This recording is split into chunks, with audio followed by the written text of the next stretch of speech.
Hello, everyone. Today is June the 17th, 2013. I want to welcome you to Lesbrown's Monday Night Motivation with world-renowned motivational speaker, speech coach, and best-selling author, Les Brown.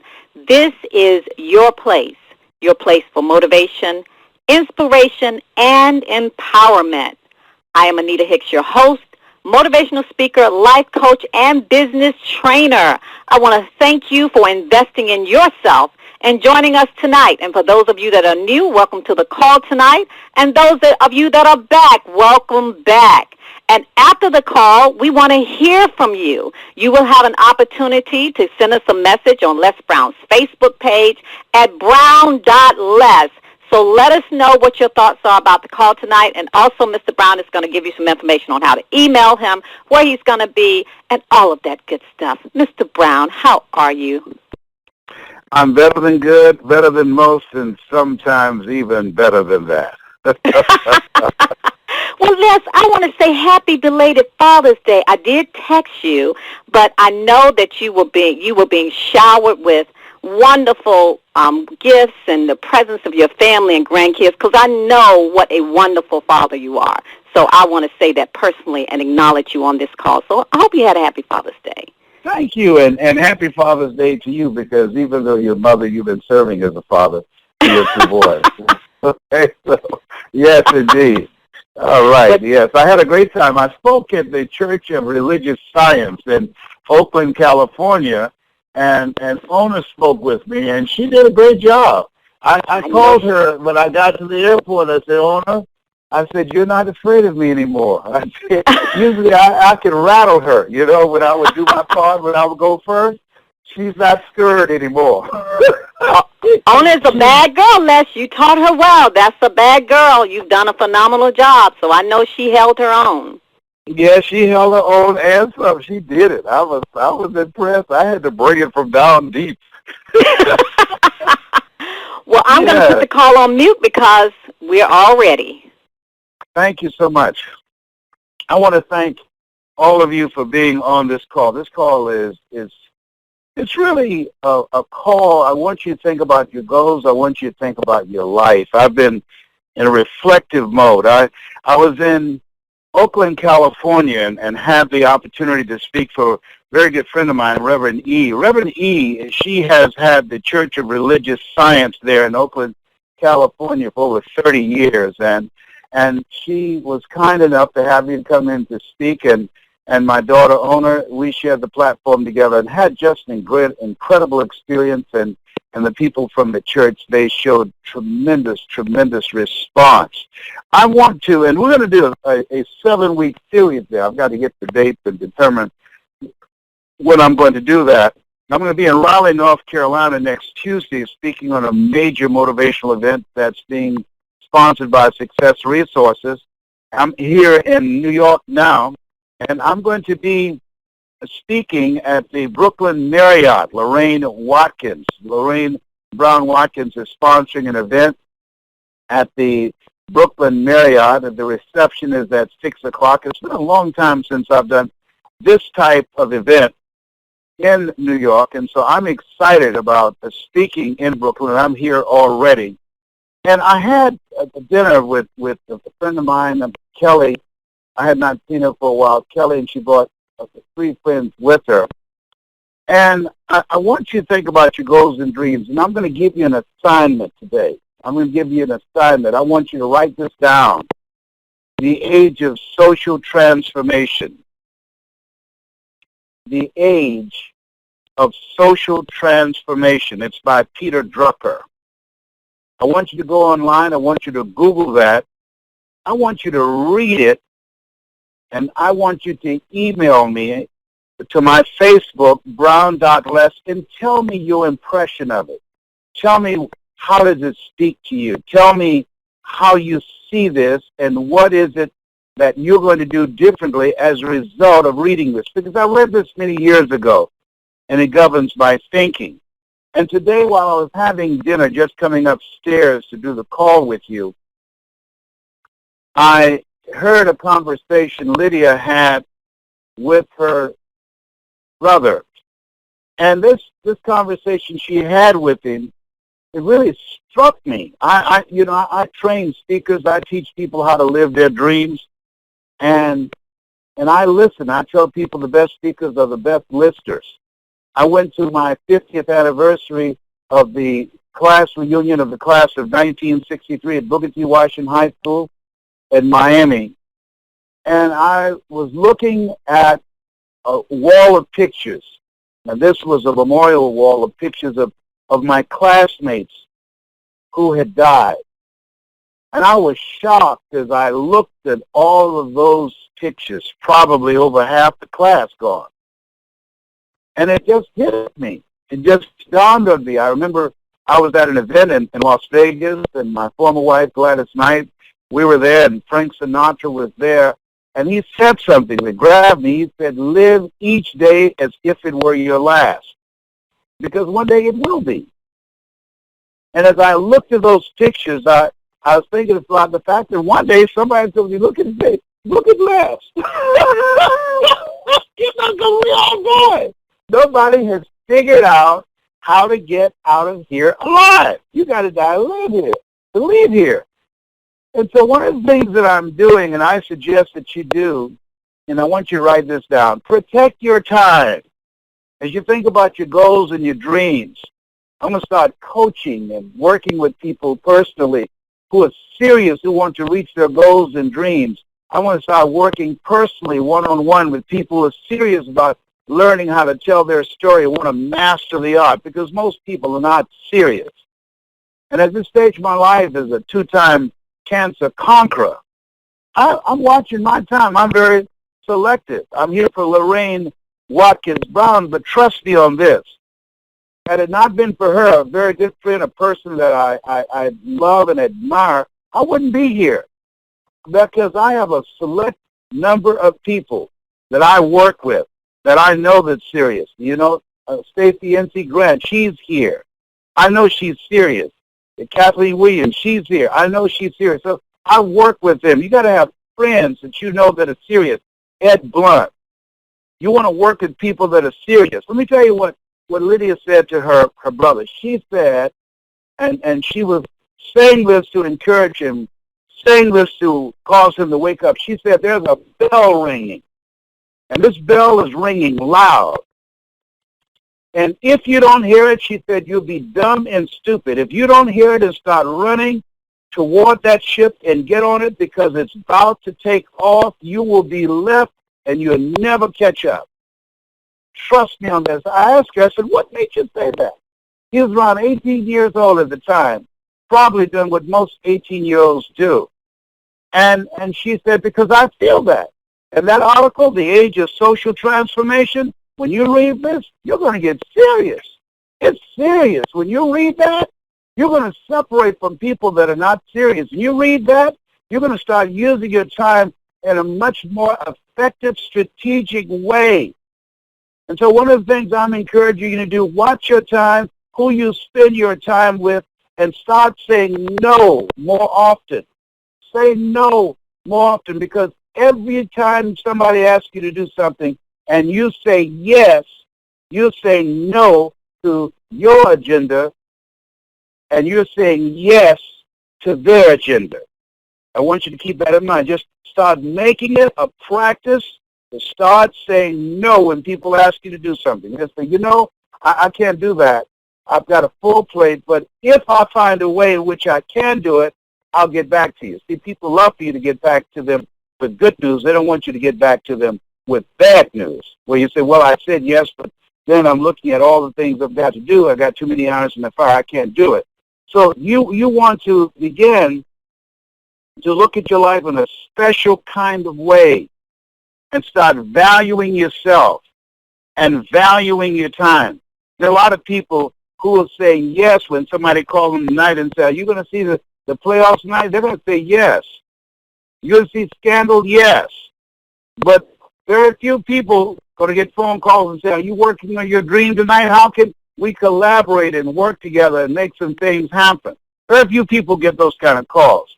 So I'm suggesting to you that you're different. You're on this call with me tonight because everything that I represent and the work that I've been doing for over 4 decades, The message that I speak, that's already a part of you. And you said yes to this telephone call because you know you've got something special. You know you have greatness within you. You know that you have some goals that you want to achieve. And so you're looking for something. And part of what you will look for and what you're going to get is validation of that which you already know in your heart of hearts. Now here's something else. That Lydia was right. There's a bell ringing. And a lot of people can't hear it because it's drowned out from the cheers for the Spurs and the Miami Heat. A lot of people can't hear it because it's overshadowed by the exciting episodes of Scandal and other various programs. A lot of people can't hear it because they're caught up in the distractions of life. And I suggest to you that your life is special, that life is God's gift to you, and how you live your life is your gift to God. Now here's something else. I want you to start thinking from a place of being resourceful. You know, they teach us in school reading, writing, and arithmetic. But they also need to teach reading, writing, arithmetic, and resourcefulness. Lorraine called me, and she was shocked. Guy called her, and he said, I heard Les Brown is coming to the Brooklyn Marriott. I sure would like to see him. It's been over a year since I've had a job, and I like to see Les. And after he finished telling her his sob story, she said, you know what? I'm going to gift you. I'm going to let you come free. She said, will you be there? Here's what he said. He said, I'm going to try and see what I can pull together because I don't have any money on my Metro card. Now, let me share something with you, ladies and gentlemen, for those of you that don't know. Metro cards, that you can put $2 or $3 on there. You can ride anywhere in New York. But let's say $20. Let me tell you something. If somebody had a message that can change my life, I'll run and jump over the turnstile because I know the security guards are not in shape and they're not hungry enough and determined enough to catch me before I can get on one of those trains. I left Miami. My mother was suffering from breast cancer. I didn't have a dime. I spent every dime I had to keep her alive. Most people don't know 95% of the people who suffer from breast cancer, who have had bankruptcy, did so because of medical expenses. And my mother was suffering from breast cancer. And I heard about an opportunity. I went to a meeting I wasn't even invited, a guy named Ed Foreman who had a company called Executive Development. And I saw him. And he said, speaking to the audience, he said, I'm in a business that you can become a millionaire accidentally.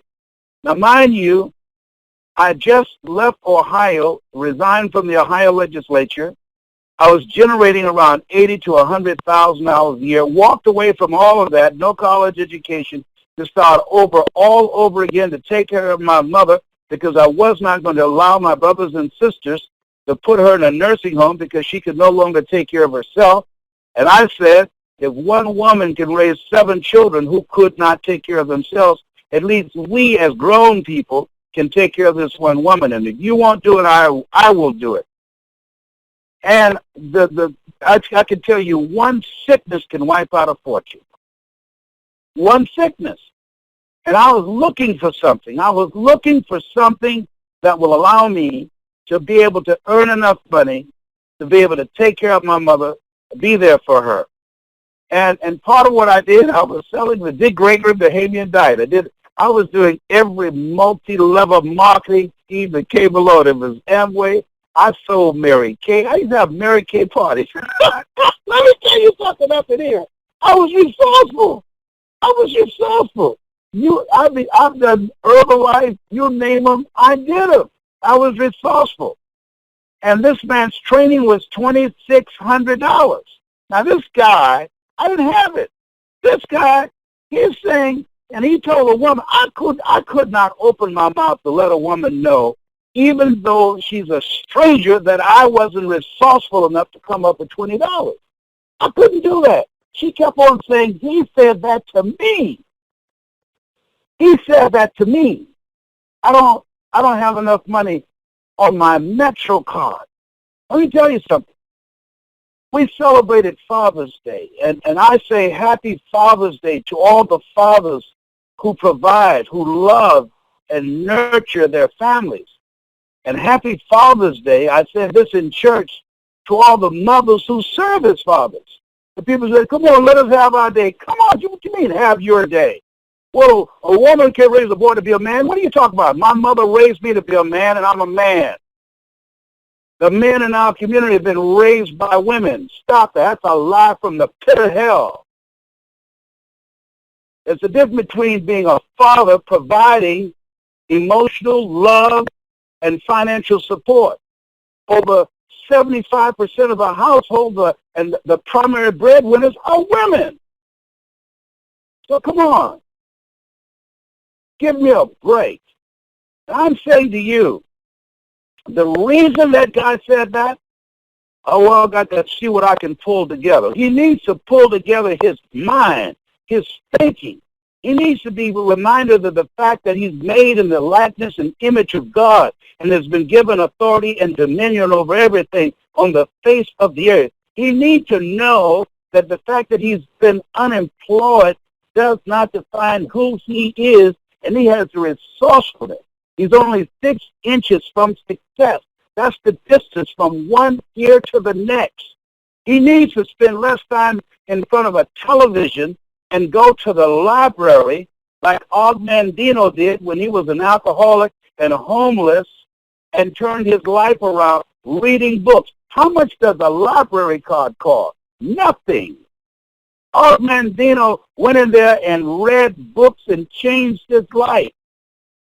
I was doing a radio program, and a lady called me and she said, thank you so much for helping me change my life. And I said, how did I help you? She said, I was homeless for 23 years. And she says, now I'm working as a social worker. Now I've had a job for over 8 years, and I'm helping people to get their lives on track. I said, what was the day that changed your life? She said, one day when I was out panhandling, standing outside of a drugstore, and I asked a lady, would she give me something so I can eat? And she spit in my face. I said, what? She said she gagged and she spit in my face and walked away. She said she was shocked. She said she wished she could find that woman today to say thank you. I said, why? She said she turned around, she went into Walgreens, went in the restroom, and looked at her face where this woman had spit in her face, and she said, I didn't deserve this. That if I'm so pathetic that somebody can look down on me and spit in my face, she started crying. She washed her face, and she went to the library, and she got my book, Live Your Dreams. She went to the library, and she found cassette tapes of every program that I had done, and she said it spoke to her. And she started taking computer lessons. She learned how to type.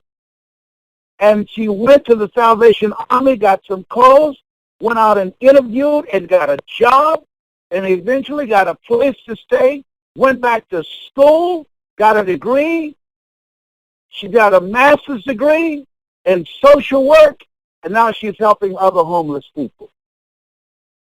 Come on now. Come on. I mean, I cried. I cried as I listened to her story, as I listened to her voice. I cried. I said, what is it that could cause this woman to look at me and spit in my face? She said, at that time I was outraged, but I would thank her today because of what she did. She spit in my face and turned my life around. There's a bell ringing that a lot of people don't hear. A bell ringing that says there's no such thing as job security. A bell ringing that says the day where you can go to college and graduate and find a job and work 40 hours a week for 40 years, that day is gone. A bell ringing that says it doesn't matter how good you are, your job can be outsourced. You can be replaced with an app. There's a bell ringing that says you got to stay ahead of technology. That one day, somebody's sitting in a room looking at the figures, and the more money you make, the bigger the target is on your back. There's just a number of days before they come to you and say, we're going in another direction. And say, we have sold the company, and they don't need your services anymore. There's a bell ringing that says you've got to be on the cutting edge. You've got to have your own back. You've got to get a hold of yourself. You've got to prepare yourself. You've got to develop yourself. You've got to stay ahead of the game. There's a bell ringing that requires that you pay attention, that you wake up and smell the coffee, that you be selective of the relationships that you have surrounding you, that you look at yourself and look at your goals and look at your dreams and ask yourself, what do I want?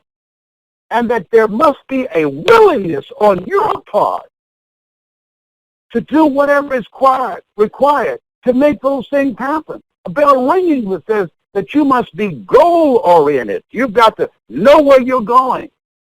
There's a bell ringing that says you want to be selective of your relationships. There are two types of relationships, nourishing relationships and toxic relationships. Most people are toxic. Most people have to think about, let me see what I can pull together to come up with $20 or $3 or $10. Most people are operating out of a mindset of mediocrity because they are not growing. They're not developing themselves. They have a limited vision of themselves. They're suffering from possibility blindness. They're caught up in the distractions of life. They're addicted to powerlessness, addicted to being powerless. They see themselves as being victims. They don't know who they are. And if you're around them, it will affect you. If you're around them, it will contaminate your spirit. If you're around them, it will compromise your power. It's a bell ringing. A ship is leaving. And only a few are going to catch it. Only a few will wake up and hear what's happening. Only a few will turn off the television and turn up their lives. Only a few will come out the stands and say, I don't want to be a spectator. I want to be a player. Only a few will say, I want to write my own ticket. I want to be my own boss. I want to create something out of my spirit. Only a few will understand the words of John H. Johnson of Ebony Magazine, who wrote the book Making It Against All Odds, who said there's no defense against an excellence that beats a pressing public need.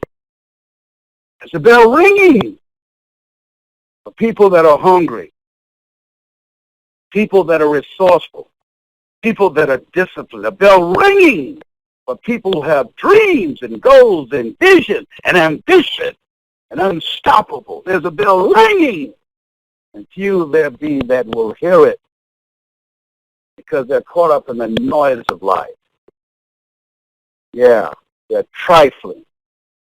They're thrown in the towel. They died a long time ago. They just haven't been buried yet.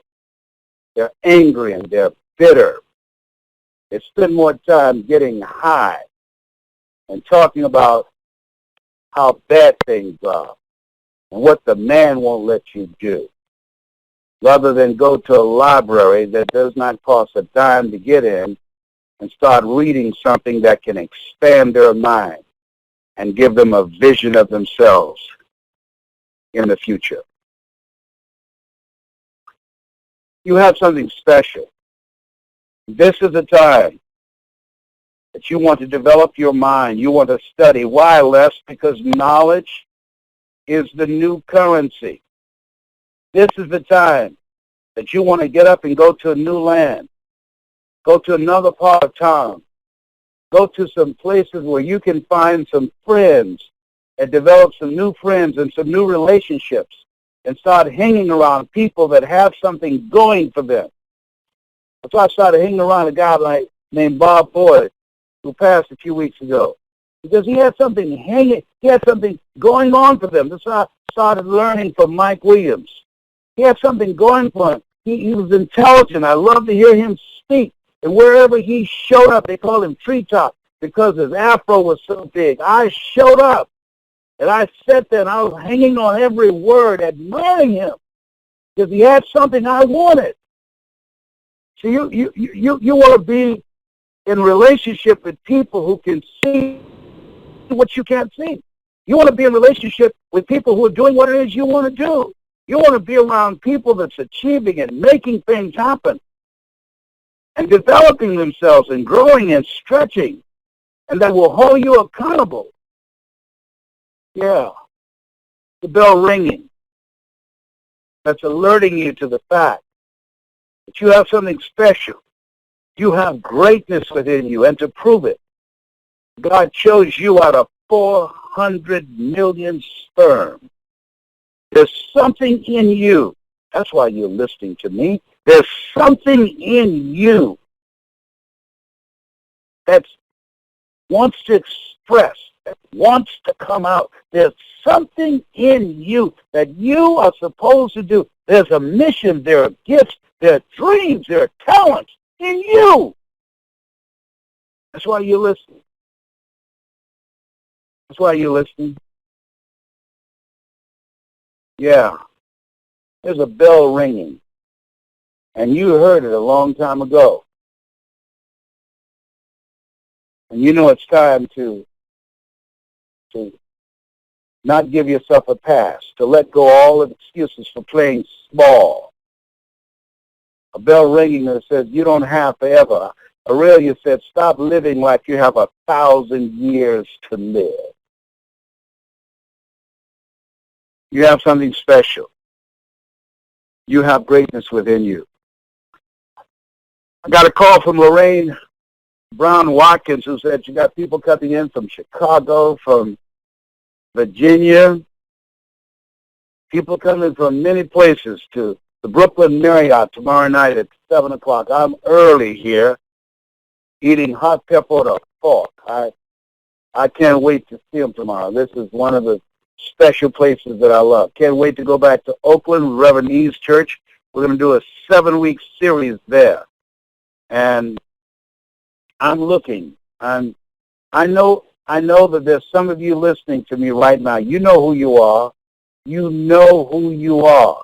I'm supposed to work with you. You know who you are. We're supposed to have a closer relationship. You know who you are. I'm supposed to coach you. You know who you are because you can feel me in your heart. You know who you are. And I don't know you. I know you can't sneak up on me. I know the pigeons. I see them every day. But I know there's something that happens. I met someone today, and I knew I was in the presence of greatness. I knew it. When they sat down at the table with me, Lydia and Rashad, I knew. When Kelly Hill brought them to dinner, Ray, that I was in the presence of greatness. People have a vision to make a difference in life. They want to make their mark. I suggest to you, find someone that you can be a protege to, like I did with Mike Williams. Find someone who can see what you can't see and be mentored like Mike Williams did for me. Find someone that can take you to a place within yourself that you can't go by yourself, that can see what you can't see because you can't see the picture when you're in the frame. Find someone that can help you hear the bell that's ringing, calling on you to bring out your greatness. That's my story, and I'm sticking to it. I want to see you tomorrow night at the Brooklyn Marriott. Those of you that are in this area, if you have friends in this area, call them, or friends you know that need to be here, call them and let them know. When I heard Ed Foreman, I caught a Greyhound bus because I didn't have the money, but I was resourceful. I had bid with card games. I was running Boston's after Boston's and raised money, selling slices of my mother's sweet potato pie, and she fixed me some marinated frog legs. And I went from Miami, Florida to Dallas, Texas on a Greyhound bus. trading frog legs for pork chop sandwiches. It's fish sandwiches. These weren't sandwiches. These were sandwiches. Who would have thought? In pursuit of a dream to take care of my mother. Who would have thought? In pursuit of a dream to buy her home. And I bought her 4 different homes. Who would have thought? Because I was resourceful. Because I didn't let the distance stop me. Or the $2,600 stop me for a 2.5-day training to teach me something I didn't know. That it would lead to my traveling around the world and changing millions of people's lives. Don't you underestimate you. Don't you judge yourself based upon where you are in your circumstances or your bank account being empty. Don't you judge yourself because you're sleeping in somebody's basement or on somebody's couch or sleeping in your car, as I did on many occasions. Judge not according to appearances. Judge not according to appearances, but righteous judgment. You've got greatness in you.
I'd like for you to go and to Google The Age of Social Transformation and download that, read it, and email me.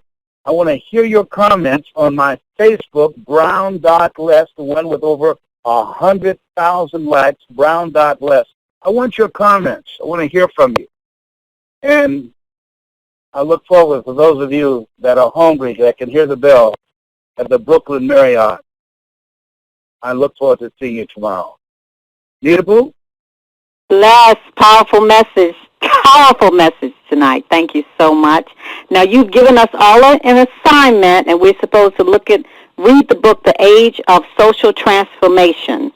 Yeah, it's not a book, it's a report. It's a report by Peter Drucker. It was in the magazine called The Avenue of the Americas magazine, but they can get it just by the title, The Age of Social Transformation. I want you to read that. I want you to do that.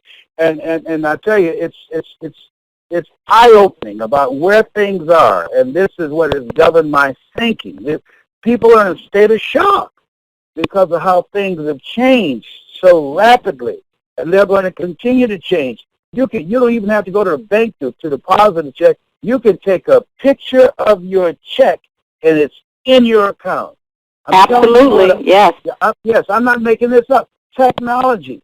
There are places where they used to have hundreds of employees, but because of technology, it has now been outsourced, or technology is doing it. It's a whole different game right now, and it's going to accelerate before the end of this decade. 67% of the jobs in this country will be permanent part-time jobs with no health benefits. I'm going back to Malaysia and Singapore at the end of this month.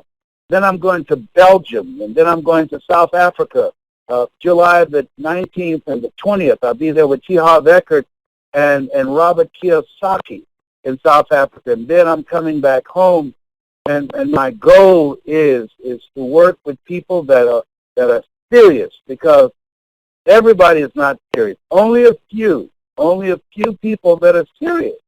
And those are the ones that I want to work with, who are hungry like I have been and am right now.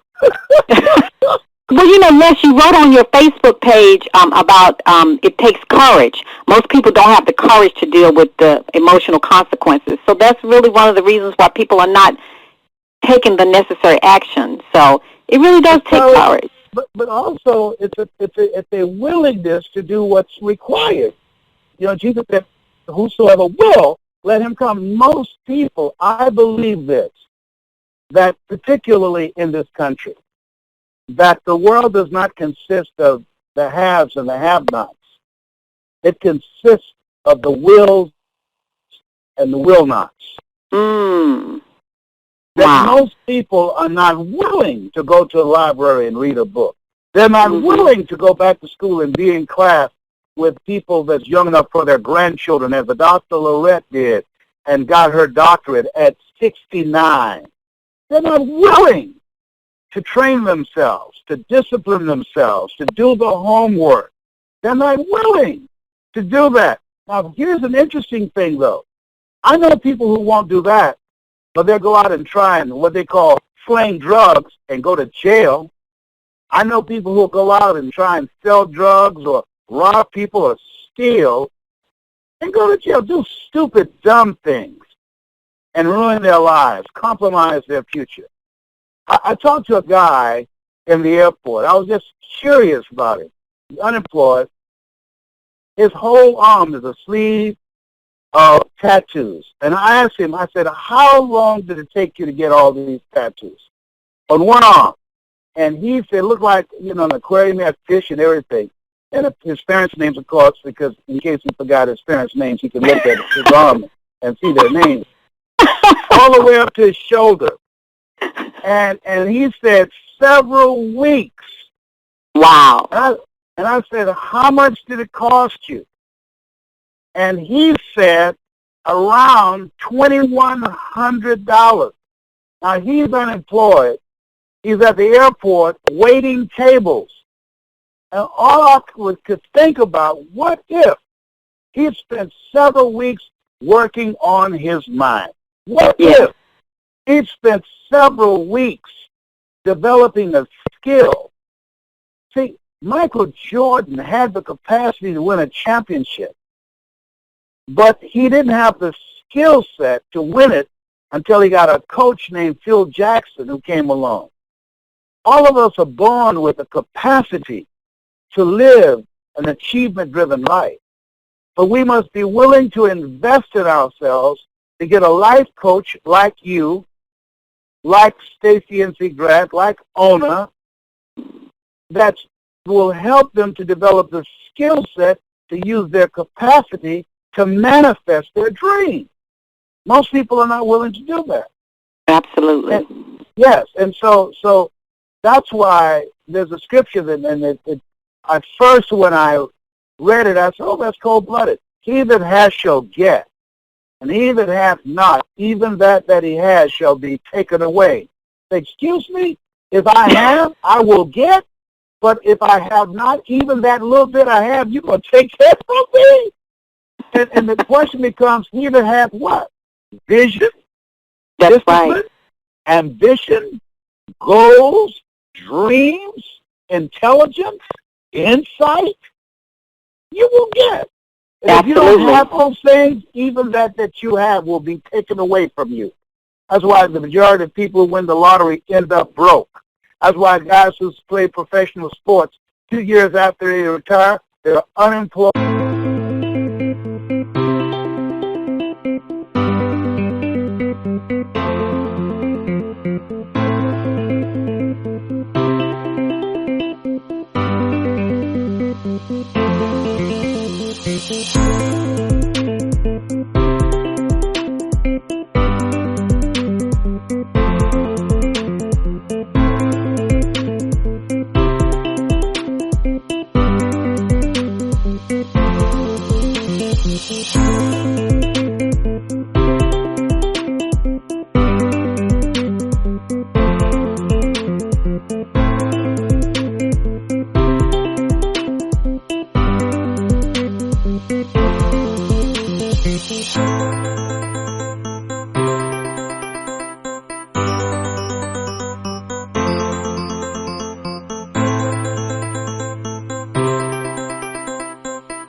are divorced and bankrupt.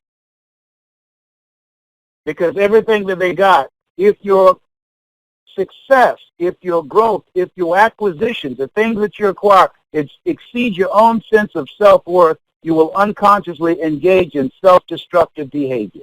Absolutely. Yes. So I'd like, for those of you that's on this call tonight, I want you to go to my Facebook. I want to hear your comments and read the page that's there today, brown.les. Thank you, Nita. I appreciate you. And Yes, you are a fireman. That's all I can say. I tell you, you really keep reinventing yourself. So I thank you. You truly are such an inspiration and motivation to me. Thank you. I'm in New York. I'm in New York. I'm in New York, and I got a toothache. I'm in New York. So, when you're in New York, you got to bring it. Let me tell you, you how got to bring it. Yeah. Well, thank you. Hold on, all right. Don't go anywhere. I got to tell you that here's how New Yorkers are. This is a true story. I was in a cab. Blind man crossing the street with a dog. The light changes. The guy started blowing home. Boom, boom, boom. I said, hey, man, the man is blind. The cab driver said, that dog knows better. He's been trained. Wow. I said, hello, New York. That's what I'm talking about. I love this city.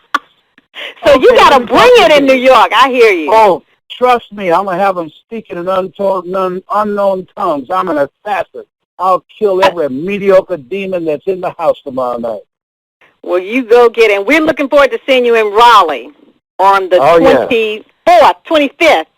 Yeah, I'll be the first speaker up. Yeah, next Tuesday I'll be the first speaker up. I'm going to blow them away. And I think it's the PNC Arena. I think that's where you're going to be, in Raleigh, North Carolina on the 25th. And that's going to be in the a.m. at around 8 o'clock? Yes, a.m. Yes, I'll be the first one up, and then I fly out of there, going to Malaysia and Singapore, and then I'll be back home. Got to have a root canal. I'm trying to hold out because I want to be 100% ready, but I've got to do a 4-day training over there, and I don't want to fly after having oral surgery. So I'm just praying. I want y'all to pray that this root canal don't go crazy.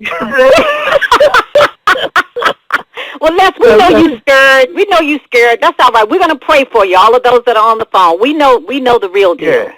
Thank you so much. I appreciate it. Thank you, Les. We appreciate you. All right, everyone. Well, you've heard the message tonight. You have your commission to go read the article on the age of social transformation by Peter Drucker. And also, please... it's Peter Drucker. Peter Drucker. Peter Drucker. Very good. All right. And also visit Les Brown's page at brown.les. That's the one with 115,000 likes. And also you can visit Mr. Brown's Facebook page, his website at www.lesbrown.com. And we want to hear from you on his Facebook page. And invite someone on the call next week. And we encourage you to invest in yourself. Get a life coach. Get some trainings. Being on the call is great, but we want you to invest in yourself. My name is Anita Hicks, and you can reach me on my website at www.anitahicks.com, or you can email me at anita@anitahicks.com. And again, everyone, we thank you for joining us, and we look forward to having you on the call next week. And I want to remind you, as I always do, to never, ever give up on your dreams, because the world awaits your light, your authentic gift. God bless you all, and